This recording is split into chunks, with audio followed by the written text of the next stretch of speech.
은혜는 받을 자격이 없는 자에게 주시는 은혜입니다. 여러분 믿으십니까? 부모님께 받으면 부모님의 은혜, 선생님께 받으면 스승의 은혜, 하나님께 받으면 하나님의 은혜입니다. 여러분 이러한 은혜 받아보셨습니까? 한 3년 전이었나요? 제가 이제 충정교회 처음 부임했을 때에 교회 여러 곳을 좀 둘러보는 일이 있었습니다. 지하 3층 이 식당에 들어서는데 갑자기 저도 모르게 배가 아픈 거예요. 그래서 급히 화장실을 찾아 들어가 이제 볼일을 보는데 문제는 이제 휴지가 없었다라는 겁니다. 여러분 지금에는 이렇게 식당이 오픈돼서 사람들이 많이 오고 가는데 그 당시에는 코로나가 한창이라서 사람들이 교회에 걸음을 하지 않았습니다.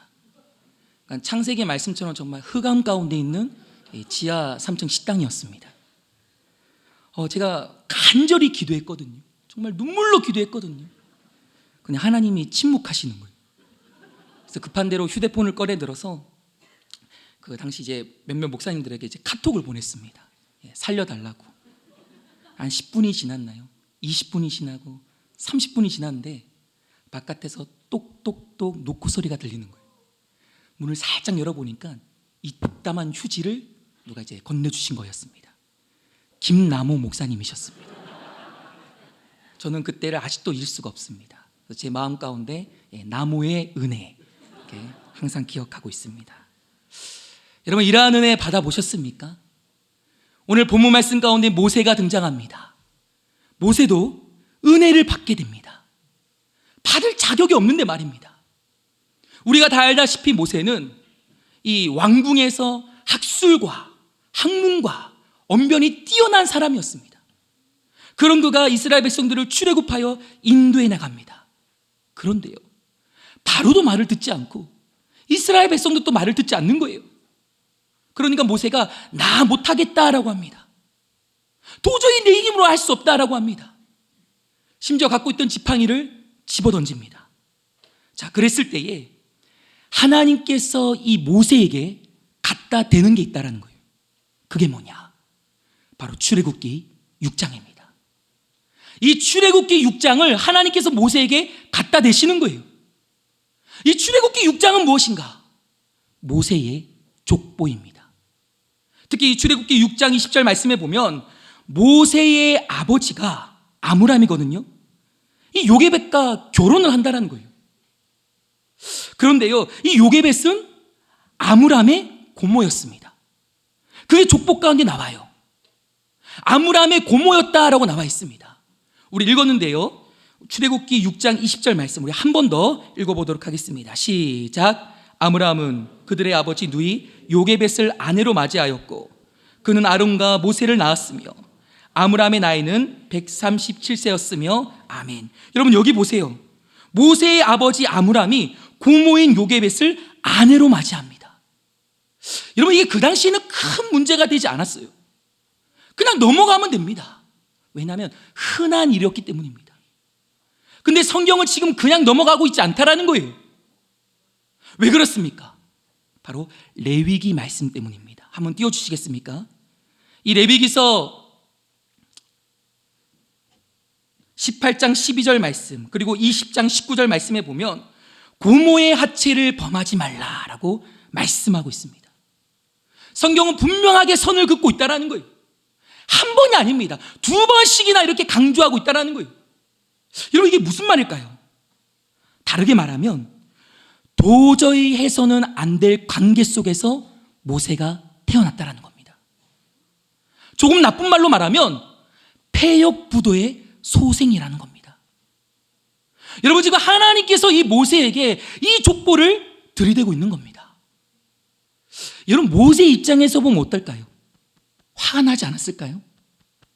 아니 하나님, 내가 왕궁에서 자랐지만 모든 것을 포기하지 않았습니까? 심지어 애굽의 왕이 될 수 있는 것도 포기하지 않았습니까? 제가 그렇게 이 자리까지 나왔는데 어떻게 저한테 이러실 수가 있습니까? 원망함과 섭섭함과 화가 남이 막 일어나고 있는데 하나님께서 내놓는 이 족보 앞에 모세는 하나는 결코 하나님의 축복을 받을 자격이 없는 자구나. 이게 깨달아지기 시작하는 거예요. 그리고 그때부터 모세는 은혜로 싸웁니다. 은혜를 붙들기 시작합니다. 은혜 아니면 설 수 없습니다. 이러한 고백이 터져 나오기 시작하더라는 거예요. 여러분, 한번 물어볼게요. 여러분에게도 이러한 족보가 있으십니까? 감추고 싶고 숨기고 싶고 정말 부끄러운 이런 족보가 있으십니까? 이 족보 앞에 서면 나는 결코 하나님의 은혜를 받을 자격이 없는 자구나, 이게 깨달아지는 이런 족보가 있냐는 겁니다. 그래서 더욱더 겸손하게 되고 엎드리게 되고 은혜로 싸우게 되는 이러한 족보 말입니다. 저는 오늘 감히 여러분에게 말씀드리고 싶습니다. 이러한 족보는 우리 모두에게 필요합니다. 왜 그렇습니까? 우리는 은혜 아니면 잠시라도 설 수 없기 때문입니다. 여러분 믿으십니까? 여러분 성경을 보세요. 모세뿐이겠습니까? 하나님께 쓰임받았던 인물들을 다 보세요. 이러한 족보가 있었다라는 거예요. 여러분 아브라함은 어떻죠? 우상 숭배하는 집안이었습니다. 여러분 야곱은 어떻죠? 사기꾼이었습니다. 심지어 다윗은 어떻죠? 살인자였습니다. 구약의 인물뿐이겠습니까? 신약의 인물들은 어떻습니까? 바울은요 핍박자였고요, 베드로는요 배신자였습니다. 여러분 성경이 우리를 통해 강조하는 바는 딱 한 가지입니다. 그게 뭐냐? 은혜 아니면 안 된다. 결국 은혜로 싸워야 된다. 우리는 은혜로 서야 되는 존재임을 믿으시길 바랍니다. 저에게도 이런 족보가 하나 있습니다. 정말 감추고 싶고 숨기고 싶고 부끄러운 족보가 있습니다.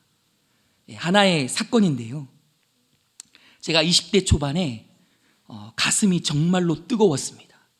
지금 또 뜨거운데 그때는 더 뜨거웠습니다. 얼마나 뜨거웠냐면 이렇게 오징어 같은 걸 가슴에 들이대면 이렇게 구워질 정도로 그렇게 뜨거웠습니다.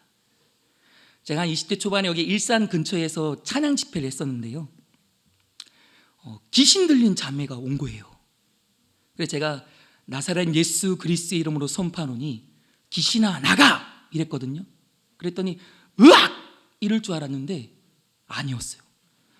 아멘 이러는 거예요. 이거 큰일 났다. 얼핏 듣기로는 보혈 찬송가를 부르면 귀신이 떠나간다 이런 이야기를 들었습니다.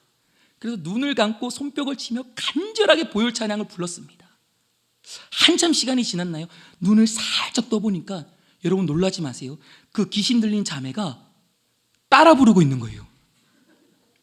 온몸이 땀으로 다 젖었습니다. 심지어 그 자매가 힘이 얼마나 센지 저 같은 남자 4명이 달라붙었는데도 힘으로 안 되는 거예요. 시간이 한 3, 4시간이 지났나요? 떠들면 혼난다 너희들. 제가 이제 감당이 안 되니까 다 지쳐 있었습니다. 그 귀신 들린 자매가 저희를 딱 보더니 한마디 하는 것이었습니다. 너희들 기도 제대로 안 한다 그러는 거예요. 그러면서 이제 한 명씩 정죄하기 시작했습니다. 그때 다 당시 그 신학생들만 있었거든요. 너 어떤 죄 지었지? 너 무슨 죄 지었지? 내가 다 알고 있어. 그리고 너는 부산에서 어떤 여자랑 잤지? 뭐 이러는 거예요. 다 전도사들만 있었는데. 그러면서 이제 마지막으로 저를 딱 지목하더니 너 이러면서 씩 웃는 거예요. 제가 입을 막아야 되나 이거 어떡하지 하다가, 근데 그때 순간 하나님의 말씀이 딱 기억이 났는데 그게 뭐냐면 로마서 8장 1절 말씀이었습니다. 예수 안에 있는 자에게는 결코 정죄함이 없나니. 저도 모르게 이 말씀을 그냥 내뱉었어요. 그랬더니 귀신 들린 자매가 입을 이렇게 다무는 거예요. 뭔가 효과가 있구나. 그래서 야 성경책 갖고 와. 그래서 성경책을 펴서 구절 말씀을 선포하기 시작했습니다. 그랬더니 이 자매가 이제 반응을 하기 시작하는 거예요. 칼 갖고 와, 난 죽어야 돼, 자살할 거야. 요한일서 말씀을 펴서 용서와 사랑과 긍휼의 말씀을 선포하기 시작하니까 이 자매가요 두 눈에서 눈물을 흘리면서 이렇게 고백했습니다. 14년이 지났는데 아직까지 생생하게 기억합니다. 너희들 때문에 이제 하나 남았잖아. 그 안에 귀신이 여럿 있었나 봐요. 거의 6시간 가까이 저희 신학생들이 다 초토화가 됐거든요. 우리의 영적 수준을 다 보여주거든요. 완전히 바닥이었습니다. 바닥. 그래도 저 나름대로 제가 좀 괜찮은 사역자다라고 생각을 해왔었습니다. 왜냐하면 이것저것 불러주는데도 꽤 있었기 때문입니다. 근데 저는요, 그때 완전히 가짜 사역자였어요. 이 사건을 통해 확인하게 되었습니다. 예수는 전했지만 제 안에 예수가 없었다라는 거예요. 그냥 경건의 모양만 있었고 껍데기로만 사역을 했었다라는 거예요. 여러분, 제 인생 가운데 제가 교만할 때면, 제 스스로가 뭔가 시도하려고 할 때면, 내 힘으로 뭔가 의지를 해보려고 할 때면 하나님께서 어김없이 이 사건을 기억나게 하십니다. 그리고 하나님께서 내놓는 이 족보 앞에만 서면 너무나도 어둡고 한기가 느껴지고 내 자신의 약함 때문에 눈물 지을 때가 한두 번이 아닙니다. 근데 여러분, 저는 여러분에게 오늘 자신 있게 말씀드리고 싶습니다. 그게 뭐냐? 이러한 어둠의 족보도 필요하다라는 거예요. 이러한 한기의 족보도 필요하다라는 겁니다. 이러한 약함의 족보도 필요하다라는 거예요. 왜 그렇습니까? 빛은 어둠에서 일하기 때문입니다. 온기는 한기에서 일하기 때문입니다. 우리 하나님은 약함에서 일하심을 믿으시길 바랍니다. 오늘 설교를 마치면서 여러분에게 질문을 던지고 싶어요. 여러분에게도 이러한 족보가 있으십니까? 감추고 싶고 숨기고 싶고 너무나도 부끄러운 족보 말입니다. 제가 어떤 분한테 물어보니까 당신에게 있어서 족보는 수술 자국이다라고 하더라고요. 그 수술 자국 앞에만 서면 겸손하게 되고 엎드리게 되고 하나님의 은혜로 싸우게 된다는 거예요. 여러분, 그 족보를 갖고 우리 은혜로 싸울 수 있는 저와 여러분 되기를 간절히 소원합니다. 여러분, 저는 이 족보가 참 싫습니다. 왜 그렇죠? 너무나도 부끄럽기 때문입니다. 오늘 또 사실 이 간증 안 하려고 하다가 넣었는데요, 저한테 많이 실망하셨죠. 근데 여러분, 이 족보는 저에게 하나님이 필요한 사실을 알려줍니다. 여러분, 우리가 잘남으로 하나님 앞에 서기란 쉽지 않습니다. 대부분 다 연약함 때문에 하나님께 엎드리게 되고 하나님의 은혜를 갈망하게 되고 그리고 마침내 은혜로 싸우게 된다라는 거예요. 그래서 이러한 족보들은 부끄러운 사실이 아니라 하나님의 은혜가 필요한 사실임을 믿으시길 바랍니다. 오늘도 하나님이 여러분에게 이러한 족보를 갖다 대십니다. 모세처럼 갖다 대십니다. 그럴 때 나는 하나님의 은혜를 받을 자격조차 없구나, 그게 깨달아지기 시작합니다. 여러분, 오늘 설교를 마치면서 오늘 이러한 질문으로 마치고 싶습니다. 여러분, 무엇으로 싸우시겠습니까? 우리 모두가 다 은혜로 싸울 수 있는 충정교회 성도님 되기를 간절히 소원합니다. 기도하겠습니다.